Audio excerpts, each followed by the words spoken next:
Join Aegis Motor Adventures as they ride the TransAmerica Trail through New Mexico's back roads. You won't want to miss this backcountry trek through desert and high plains. Here's Mike with the day's intro. Hey everyone, good morning. Hey, yesterday we went from Amarillo, Texas to Santa Rosa, New Mexico. It was a fast day for us because it was all on Interstate 40, but we had a great time. But today we're going to take a scenic highway, Highway 54 I believe, from Santa Rosa down to El Paso, Texas, and that'll get us in position for the TransAmerica Trail. Join us as we hit the road. This morning we are riding west through the business district of Santa Rosa. At the west edge of town, we turn south and ride Highway 54 all the way to El Paso, Texas. We'll also be climbing from about 4,000 feet to 7,000 feet before descending down to El Paso. We plan on taking a side trip to White Sands. Roy has never been there, and he's in for a treat.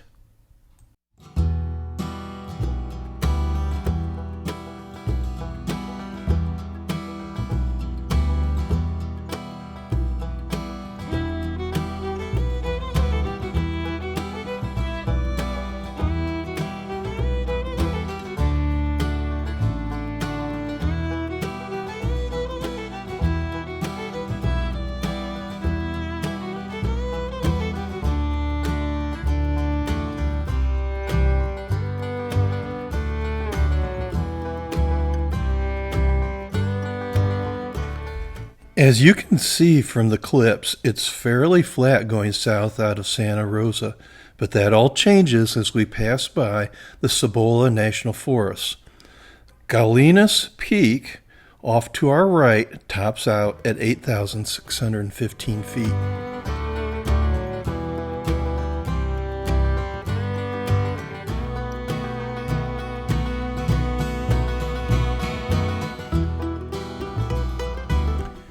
Here we are passing through the small town of Durham, New Mexico. There's not much here, it's almost just a name on the map.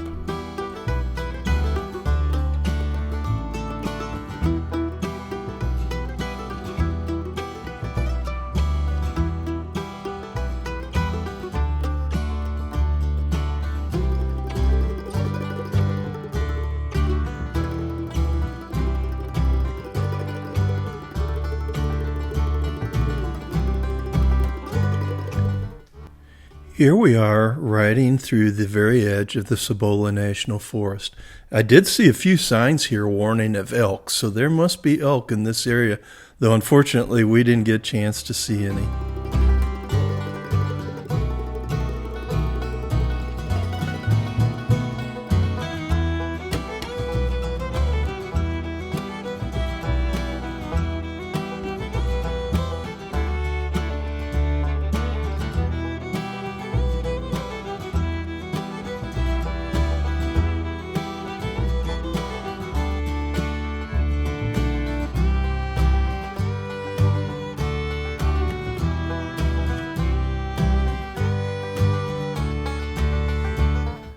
I believe right in front of us is the Capitan mountain range.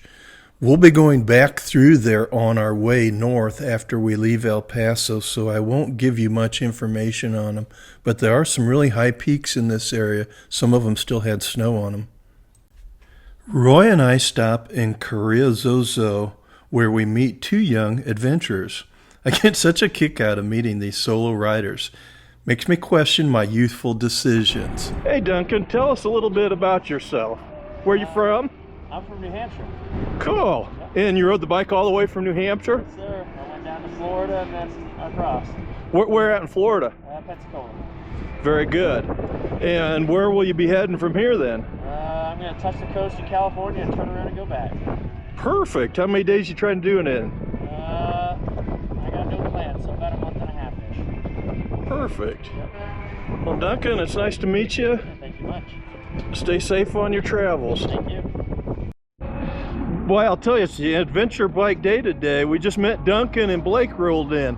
Blake, tell us a little bit about yourself. Where are you from and where are you headed? Hey, Name's Blake from Alaska, and right now I'm doing a loop of the Southwest, primarily New Mexico because I've always been interested, but come around August, I'm going to head down to South America, do the big trip down there. Are you going to try to go all the way down to Ushuaia? Yeah, that's the plan, because I was going to try and leave early, but the season from like November to March, if I left in, say, May, I'd have to burn time in Mexico or somewhere else, so I'm going to push a little bit just so I can make sure I can get down there. Wonderful, cool. How do you like your Africa Twin here? Oh, this thing's awesome. I mean, I feel like everybody, when they're doing long adventure touring, it's either a lighter bike or a heavier bike, and for me, I want just a bit more power. I wanted to be more comfortable since I'm taller. So right. We'll see if I regret it later when I drop it, down there or something happens. But right now, love the bike. It's awesome. Great, wonderful. Well, thank you, Blake. Good luck on your travels. Yeah, appreciate you. Thank you. Wow, just wow. Isn't it fun to hear these guys talk about their adventures and where they're planning on going? I really wish maybe when I was younger I should have done the same thing. Here at Aegis Motor Adventures, we wish them all the best.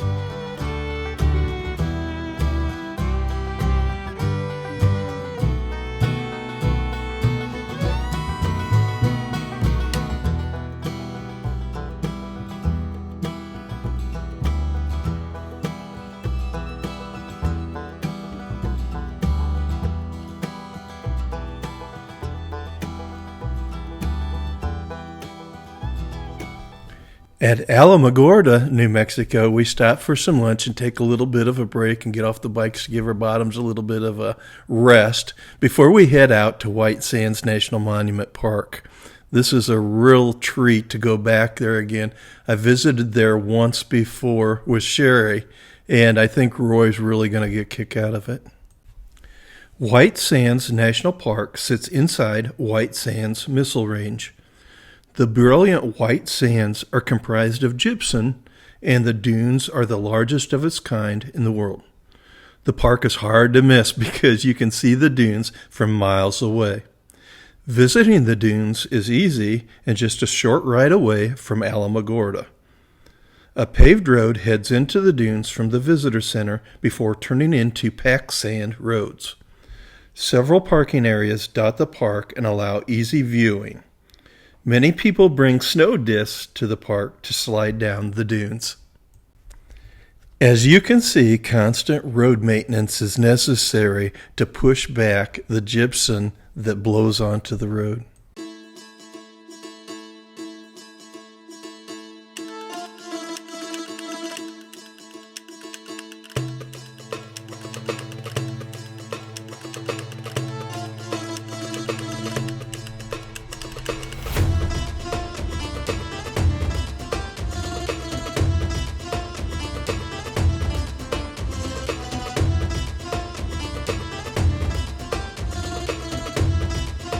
The white sand dunes were created by rain and snow melt from the surrounding mountains where the gypsum deposits settled. Evaporation and wind did the rest. The process continues to this day.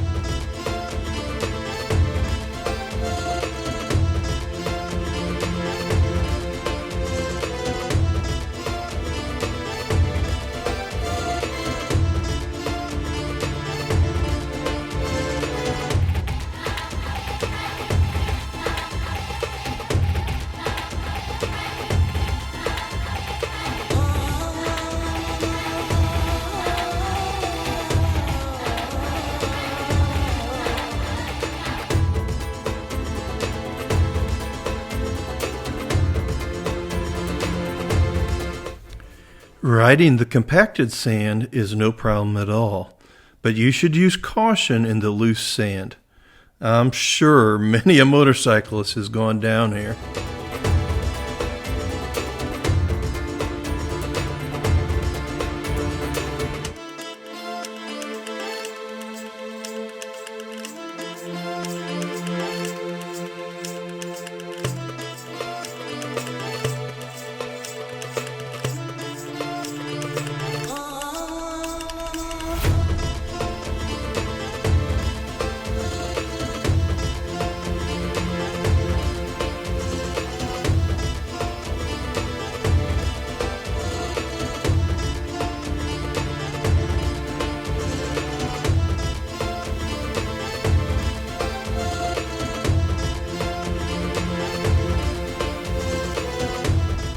If you decide to trek off the main road areas or paths, I highly suggest that you take a GPS or a compass with you so that if you get turned around and disoriented, you can find your way back to the road.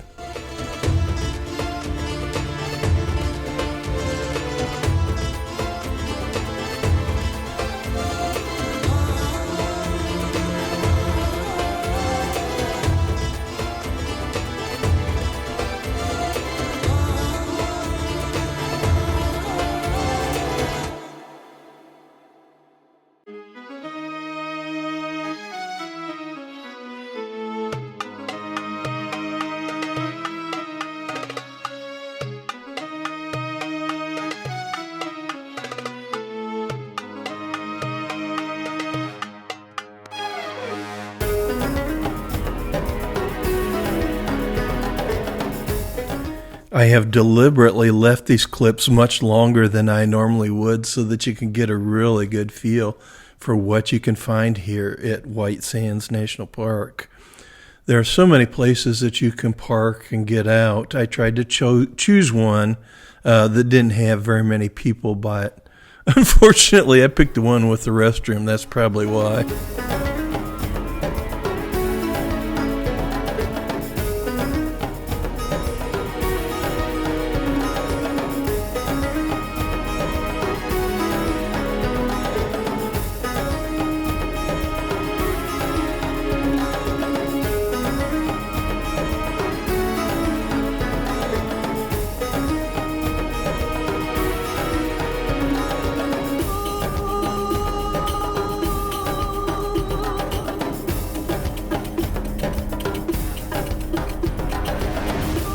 It is so bright here, you definitely will want to have sunglasses.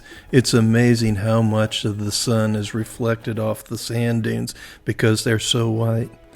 And of course Roy, because he hasn't been here before, has to trek into the sand dunes and go to the top. The dunes extend about 30 feet subterranean and go up to as high as 60 feet high. So it can be a little trek to get to the top.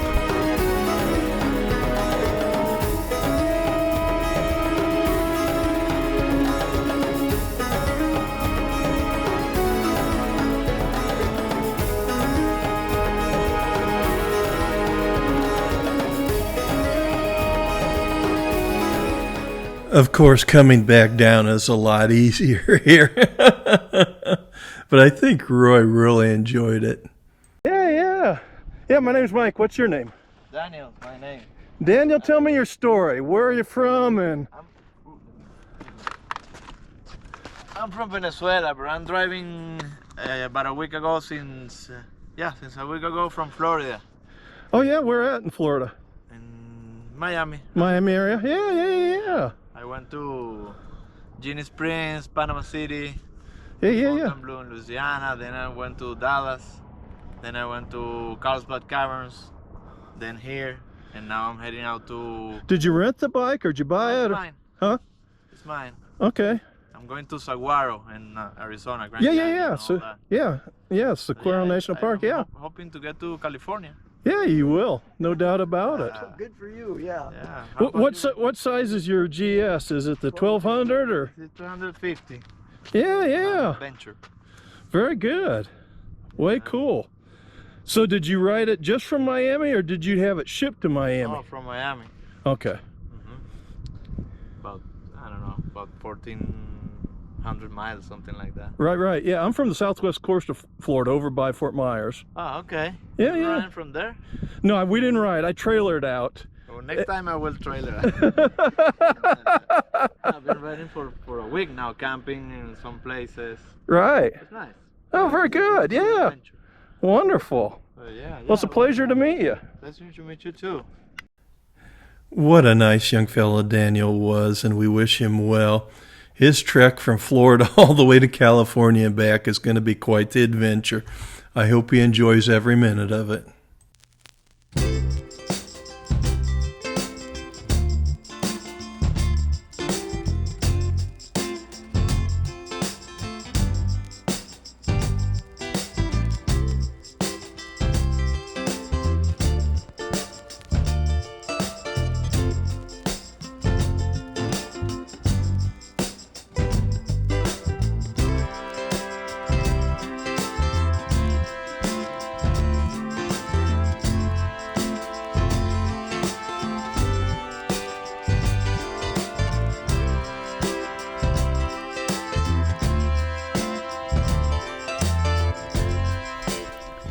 There is a loop in White Sands National Park at the tail end of the road that goes into the park, but you have to go right back out the same way you came in. So you have to backtrack just a little bit.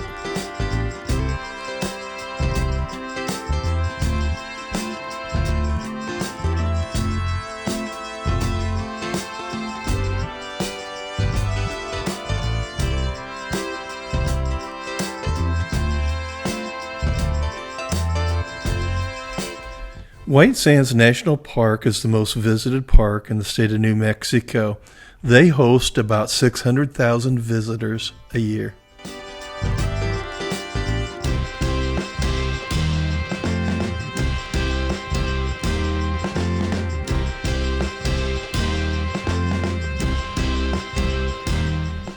Well, that was fun. What a nice afternoon we had in the park. But it's time to head back to Alamogordo and then head south on Highway 54 again on our trek towards El Paso, Texas.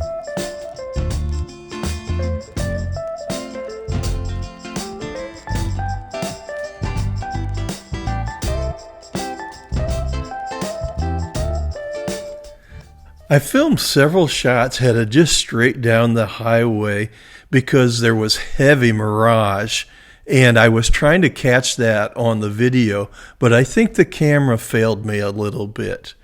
Here we are going by the Red Sands area, which was really cool.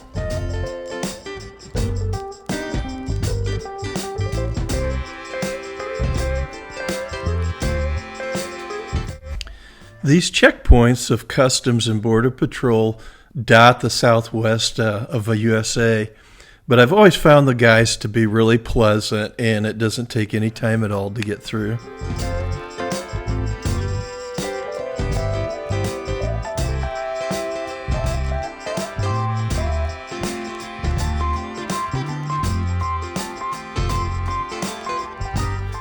Haria Junction was renamed Oro Grande when a gold nugget was found in 1905. As we passed through town, maybe I should pan for gold.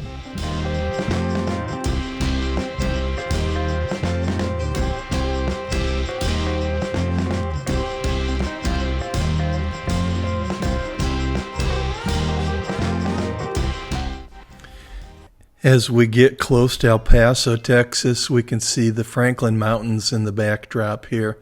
I know we're getting really close now.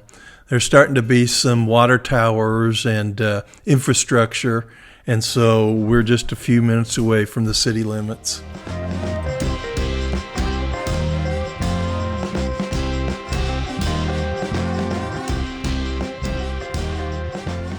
El Paso sits at the most western end of Texas. El Paso is also sandwiched between New Mexico and the city of Juarez in Mexico. As railroads were built, El Paso became a commercial hub in the southwest, linking modern Mexico and the U.S. 3 bridges link the two countries, and the border is open 24/7. I don't know if you can see the backdrop there, but we're on the 4th floor and overlooking El Paso here, and it's really a pretty stunning view. We had a great day on our ride today, and I hope you enjoyed White Sands National Park. That is really a cool location, and that was a little bit of a bonus today. Well, we'll see you tomorrow when we hit the TransAmerica Trail.